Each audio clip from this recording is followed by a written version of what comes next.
May mga ganito po ulit na binuksan para po sa publiko at para po sa mga taga Marilag po. Well, this is a validation na ang Barangay Marilag is talaga site-friendly barangay. And I think this will open the door for other barangays na to follow na sa ganitong proyekto. It's gonna be, yung kids will be benefiting from this. Sila magiging barometer nila. Pero di ba ngayon usong-uso na yung mga gadgets, di ba? Yun po ba isa sa mga adikain kung bakit nagtatayo ng mga ganitong park? Yes.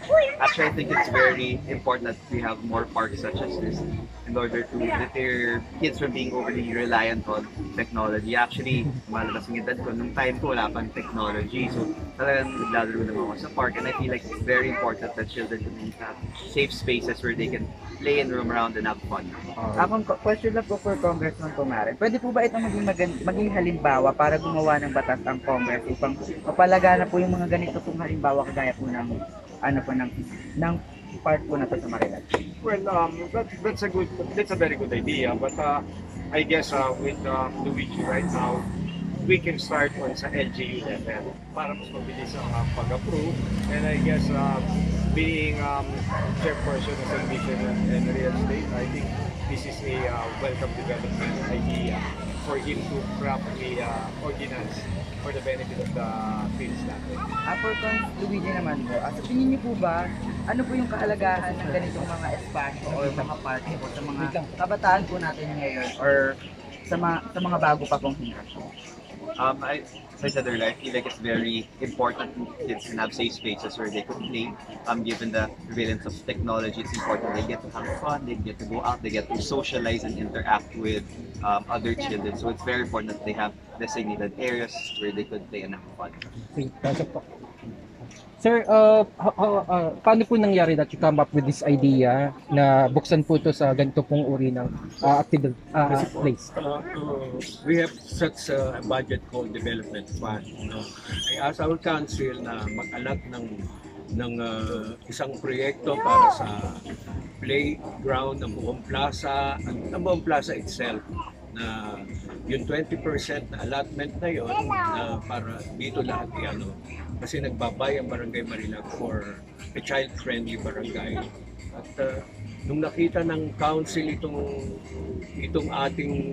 itong plaza namin na kailangan talagang baguhin lalo-lalo na yung playground, siguro worth naman na bigyan namin ng reward ng ating mga constituents. So, tinuruan with the advice of course, Mayor Joy, Congressman Pumarin, and Councilor Luigi, sila tupad namin. Sir, there's a rules and regulations po dito sa park. Paano po ba yung open nito? Kay ano oras na siya nagko-close? Yes po, 10 o'clock a.m. up to 6 a.m. No?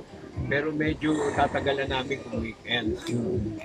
Tapos, ang mga bata, 4 to 12 lang. 4 to 12 years old.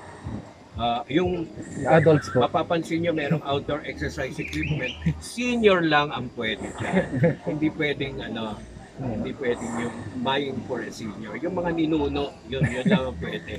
Sir, another question po for Kapitan Mati Perez. Can you describe to us what is Paraiso ng Batang Marilag and what is the inspiration behind this program po? Alam nyo, nakuha ko yan sa First Lady, Imelda Marcos. Nung araw meron siya ng Paraiso ng Batang Pilipinas. No? So, siguro, nung nakita namin ito, na dinubog ng mga bata kasi binuksan lang namin ng konti. Grabe, they treat it as a paradise talaga. So, ito talaga yung nila. Sabi ko, tama yung project namin. Bigyan talaga ng ganitong lugar ang mga bata that they will treat it as a paradise. Speaking of the project po, sir, what are the steps po to make this project alive? Talagang bibigyan namin ng striktong hindi talaga pababayaan. Maintenance po. Meron kaming mga hinire na na magbabantay dito. Magme-maintain. Last question na po. What is the goal of Paraiso ng Batang Marilag po? Para ang mga bata dito ngayon, sabi nga ni Consi Luigi, alam mo, talagang they are into gadgets. Ngayon, Itong isang ito talagang pagka nandun daw sa bahay ngayon, dito na sila talagang inaalis na namin yung mga ugali ng mga bata nasa gadgets na. Kaya dito pa lang matitrain na sila na para ang kininay itong plaza natin, itong paradiso natin. Last na po talaga. Ano po yung isang mensahe po na gusto niyo pong iwan sa mga bata o in general po sa project po nila? My message is, mahal ko ang barangay. Mahal ko ang mga kabataan dito because I grew up in this place. Katulad din itong Franz, ni Luigi, dito rin sila talaga. Dito sa, not only in Marilag, pero buong Project 4, dito sila talaga. Kaya sabi ko nga doon sa introduction ko, mahal na mahal namin itong mga pumaren. No? Katulad din ng magiging pagmamahal namin sa mga bata dito, hindi lang dito taga Marilag, yung neighboring barangays, hindi naman namin ito ipagkakait sa kanila. Andito rin sila na para talaga makatulong kami. Sabi nga nito, magiging example ito para sa ibang barangay na to make your place talagang child friendly. Paraiso. Sige. Ano po, follow-up question na lang po siguro. Yung ano po, wait lang po. Ano? Kaya mo yan. Sir, message na lang po sa atin pong mga viewers. Ano po yung maipapangako nyo po? Ano po yung maipapangako nyo pa po sa inyo pong mga constituents? Hindi lang natatapos itong proyekto ng Barangay Marilag Council sa tulong po ni Congressman Pumarin at ni Councilor Luigi na kanina nga bumulong po si Congress sa anak niya. Project mo yan yung susunod daw doon, sabi niya. I-develop namin itong plaza talagang in our own little way na para maging talagang kompleto na kasi meron kaming yung basketball court na tawag namin dyan world class. Talagang ang ganda-ganda niya, no? Project yan ni Kong Franz, yung ding events place na binigay sa Barangay Marilag ni Kong Franz, world class din yon, no?